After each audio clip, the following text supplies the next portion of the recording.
नमस्ते दोस्तों, मैं आज एक होली लेकर आई हूँ। बहुत प्यारा सा है और सुंदर है। अगर पसंद आए तो लाइक शेयर और सब्सक्राइब करें।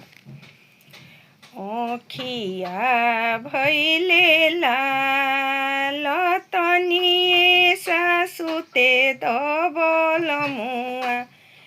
ओखिया भैले लाल ओखिया भैले लाल एक निंद सुते दबल मुआ।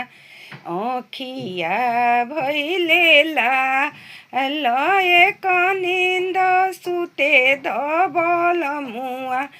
ओखिया भैले लाल ओखिया हो।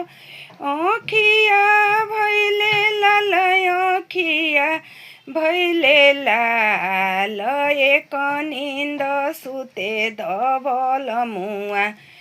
ओखिया भैले लाल एक निंद सुते दबल मुआ।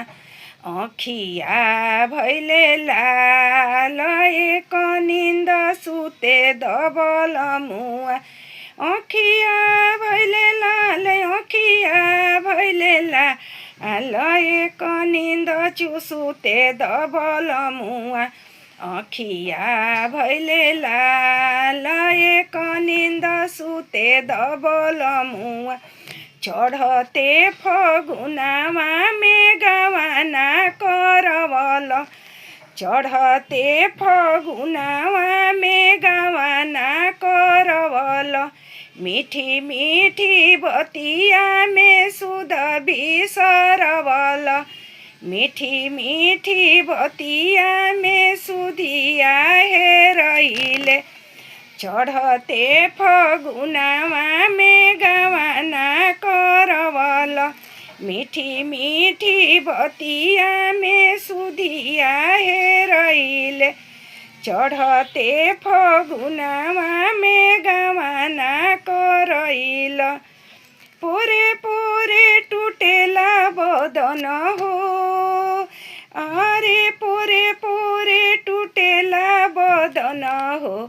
एक निंद सुते दबल मुआ। ओखिया भैले लाल एक निंद सुते दबल मुआ। ओखिया भैले लाल एक निंद सुते दबल मुआ। ओखिया भैले लाल